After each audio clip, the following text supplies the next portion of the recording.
Tudo bem. Vocês em História, semana passada, estavam trabalhando sobre tradição oral. E a gente vai continuar nesse tema, porém falando também da preservação das culturas através dessa maneira de se recontar uma história. Vocês vão estar recebendo um texto da Fabiana Pinto, que fala sobre exatamente esse tema, a tradição oral e a preservação das culturas. No texto, ela fala que a tradição oral é a forma mais antiga de se conhecer as histórias, no caso dela contada. Ela fala que a história ouvida, no caso, pela sua avó, que foi da sua bisavó, que hoje a sua mãe conta, ela talvez não vai ser encontrada num livro, numa estante, por exemplo. Mas nem por isso quer dizer que você não conheceu essa história, não conheceu esses ensinamentos, não conheceu esses mitos.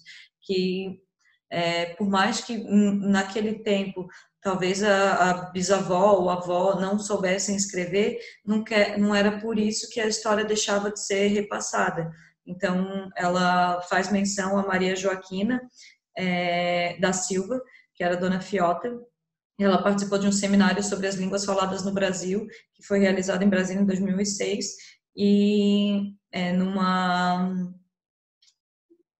numa gira de Tabatinga, que essa história foi falada, né? Ela foi contada num gira de Tabatinga, que era uma linguagem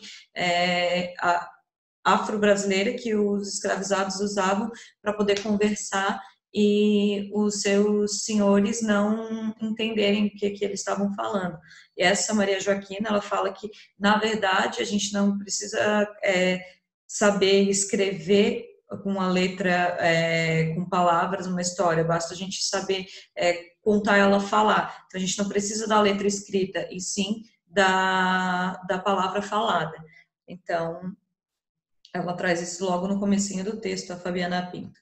Ela continua falando que a tradição oral ela tem a função de preservar a história e garantir às novas gerações dos povos indígenas e afro-brasileiros o conhecimento dos seus antepassados. Como a gente estava falando ali, a menção que foi feita de Maria Joaquina, ela contou uma história, ela falou sobre em uma língua passada. Então, ela não contou só naquela língua, mas ela contou toda uma história, ela demonstrou que naquele tempo eles precisavam falar daquele jeito, porque senão os escravizados podiam acabar sofrendo consequências dos seus senhores. Então, ela não é só uma forma de contar uma história, mas de preservar uma cultura, de passar esses ensinamentos. Então, a Fabiana traz isso no texto também. Quando essas histórias não estão em livros, quando os únicos momentos que se costumam falar dos ancestrais são na escola, por exemplo, como os europeus chegaram ao Brasil com milhares de indígenas e de afrodescendentes foram mortos, escravizados, é muito complicado por se parar para pensar que como não foram os portugueses que chegaram aqui e construíram as coisas, eles conseguiram fazer com que escravizar os indígenas e trazer africanos para cá para que fosse construído o país. Então, o nosso país foi construído por esses povos, ele foi erguido, ele foi cultivado, foi plantado, ele foi criado, foi construído, foi levantado pelos indígenas e pelos africanos. Então, como assim a gente só fala deles na escola? Como assim não se preserva, não se fala mais sobre quem deu a base da construção do nosso país, quem foi o trabalho, quem levantou as construções, quem cercou, quem delimitou o território, quem explicou, quem ensinou para os portugueses o que eles podiam comer e o que não podiam. Como assim a gente não só aprende isso na escola, a gente não conta mais isso em livros, em outras coisas, porque não tinha esse registro. As histórias, as vidas, as vivências deles eram contadas em forma de fala, porque os portugueses eles sabiam escrever, mas eles estavam preocupados e queriam que os indígenas e os escravizados afrodescendentes eles fizessem o trabalho, não que eles tivessem conhecimento. Então, eles queriam conhecimento desses povos, mas não queriam passar o deles, que no caso, um deles que seria, que faz diferença nesse tema, é o fato de do saber escrever e do registrar essas histórias. Então, por esse ponto, a gente não tem mais histórias, mais lendas, mais ensinamentos, porque eles não possuíam essa habilidade, não receberam esse tipo de capacitação para escrever, para registrar as suas histórias, ok? Então, continuando a falar sobre o texto da Fabiana, ela fala que quando a gente pensa nos povos afro-brasileiros, a preservação da tradição oral é uma forma de ligação com a nossa ancestralidade, porque o Brasil, além de ter sido construído, tem mais de 50% da população composta por negros, composta por afrodescendentes, afro-brasileiros. Então, reconhecer isso é reconhecer não só perceber essa relação da construção do nosso país, mas entender também que a gente deixou muita coisa para trás por causa dessa situação de ser passado, de dar-se importância para o registro em papel e não para o registro oral, não para o repasse de uma história contada, ok? Então, quando a gente conhece a história desses ancestrais, a gente consegue sentir de onde que a gente veio, como nós surgimos, que tipo de coisa que se deve dar importância realmente, né? As memórias dessas pessoas, o que elas viviam, pelo que elas passavam.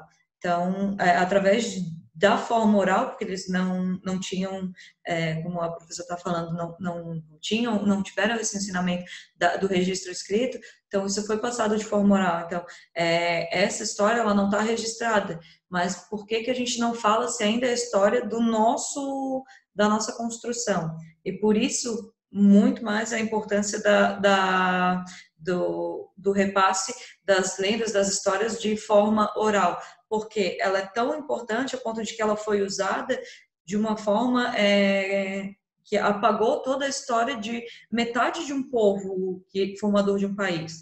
Então, como assim? Então, tem que se dar importância para esse tipo de coisa, porque a gente não teve por falta do registro, mas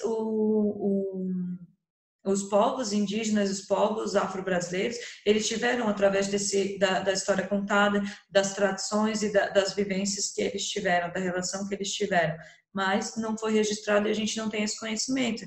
Então, agora, eu acho, a professora pensa que chegou um ponto em que essas coisas deviam ser registradas. E a Fabiana, ela fala no texto dela também sobre a relação da linguagem do nosso país, que traz a informação de que mais de 200 línguas são encontradas no nosso país. Só que fica cada vez mais difícil da gente encontrar a tradução, cada vez mais difícil da gente conhecer sobre elas, porque menos pessoas se interessam. Como tem poucos registros e cada vez são mais raros, fica mais difícil. Muita coisa vai se extraviando, muito dos poucos registros que se tem vão sendo extraviados, então o que permanece é a forma oral. Então, mais um ponto para a importância para entender o significado da representação da forma oral, da tradição oral, de se repassar uma memória é importante. Então, depois de vocês escutarem a professora falando um monte sobre a tradição oral, aí vocês vão para a atividade e vão fazer o quê? Vocês vão pegar uma folha do material de vocês, vão contar em forma de prosa uma história de alguma aventura, de alguma coisa que vocês tenham vivido e que vocês gostariam de contar para os netos de vocês, quando vocês forem bem velhinhos, registrar uma história para contar ela quando a gente voltar para a sala de aula. Então, pensem numa que seja bem marcante para vocês e escrevam ela, no caso a professora vai querer a foto dela para registro, né, e depois vocês vão contar para os colegas de vocês, ok? Então, no mais, o que a gente tinha para fazer essa semana é isso. E se qualquer dúvida, entre em contato com a professora. Uma boa semana, bons estudos para vocês. Até mais.